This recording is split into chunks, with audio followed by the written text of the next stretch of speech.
எல்லோருக்கும் வணக்கம். கிருஷ்ண ஜெயந்தி ஸ்பெஷலா இன்னைக்கு தேங்காய் பர்ஃபி தான் எப்படி செய்யறதுன்னு பார்க்க போறோம். இது செய்யறது ரொம்பவே சுலபம். டேஸ்ட்டும் சூப்பரா இருக்கும். தேங்காய் சர்க்கரை இருந்தா போதும், சட்டுன்னு செஞ்சிடலாம். ஒரு வாரம் வரைக்கும் இதை ஸ்டோர் பண்ணி வச்சுக்கலாம். நல்லா இருக்கும்.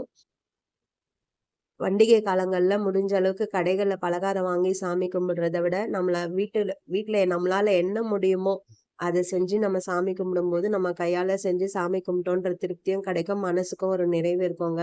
வாங்க இப்ப இதை எப்படி செய்யறதுன்னு பார்ப்போம். நான் ஒரு முழு தேங்காயை துருவி எடுத்திருக்கேன். மேல தோல் பகுதி இல்லாம எடுத்துக்கோங்க. அந்த கருப்பு பகுதி இல்லாம வெள்ளை பகுதி மட்டும் திருவி எடுத்துக்கோங்க பூ போல. இப்ப இதை அளந்துக்கலாம். எந்த கப்ல தேங்காய் அளக்குறோமோ அதே கப்ல தான் சர்க்கரை அளக்கணும். ரொம்ப அழுத்தம் கொடுத்து அளக்காதீங்க. எனக்கு 2 கப்பு வந்திருக்கு. அதே கப்ல நான் 1.25 கப்பு சர்க்கரை எடுத்திருக்கேன். அடிகனமான பாத்திரமா எடுத்துக்கோங்க. அடுப்பு லோ ஃப்ளேம்லயே இருக்கட்டும். சர்க்கரை சேர்த்ததும் இது கூட நான் 1/4 கப்பு பால்ல குங்குமப்பூ சேர்த்து கொஞ்சம் ஊற வச்சிருக்கேன். அதை சேர்த்துருக்கிறேன். இதுக்கு மொத்தமே பார்த்தீங்கன்னா 1/4 டம்ளர் தண்ணி ஊத்துனா போதும். தண்ணி நிறைய தேவைப்படாது.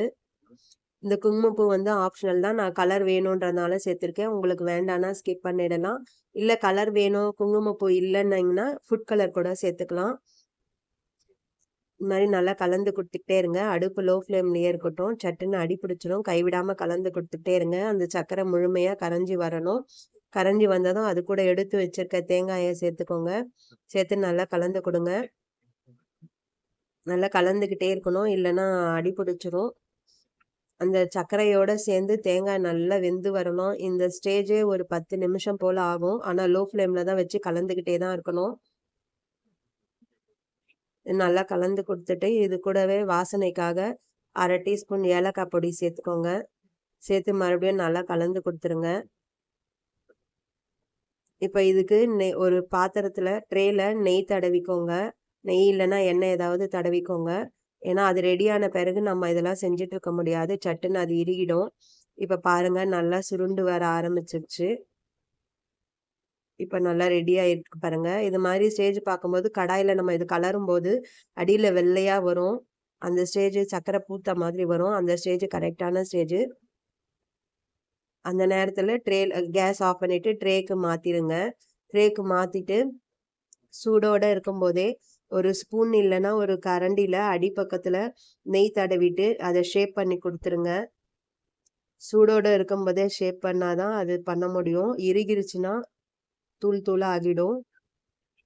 நல்லா ஷேப் பண்ணி கொடுத்துக்கோங்க. நெய் தடவி ஷேப் பண்ணிக்கோங்க. இந்த ஸ்டேஜ்ல உங்களுக்கு வேணும்னா முந்திரி ஏதாவது கூட நீங்க மேல வறுத்து போட்டுக்கலாம். இல்ல துருவி கூட சேர்த்துக்கலாம். நான் எதுவும் சேர்க்கல.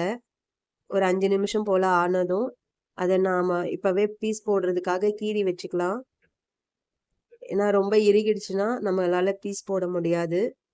இது மாதிரி கீறி வச்சுட்டு முழுமையா நல்லா ஆறட்டும். அதுக்கப்புறமா நம்ம வெளியே எடுக்கலாம் ஷேப் பண்ணிட்டு. ஆறதுக்கு முன்னாடியே நம்ம கட் பண்ணி எடுத்துட்டோம்னா தூள் தூளா ஆகிடும். பர்ஃபி முழுமையா கிடைக்காது. நல்லா முழுமையா ஆறுன பிறகு ஏற்கனவே நம்ம கீரல் போட்டிருக்கோம் இல்லைங்களா? அந்த இடத்துல கத்தியை வச்சு ஒரு அழுத்தம் கொடுத்தோம்னா அழகா வந்துடும். அவ்வளோதாங்க. தேங்காய் பர்ஃபி ரெடி ஆயிருச்சு. நீங்களும் செஞ்சு பாருங்க. செஞ்சு பார்த்துட்டு எப்படி வந்ததுன்னு கமெண்ட் பண்ணுங்க. லைக் பண்ணுங்க வீடியோ பிடிச்சிருந்தா. வீடியோ ஸ்கிப் பண்ணாம கடைசி வரையும் பார்த்தவங்களுக்கு ரொம்ப நன்றிங்க. நாளைக்கு இன்னொரு வீடியோல சந்திக்கிறேன்.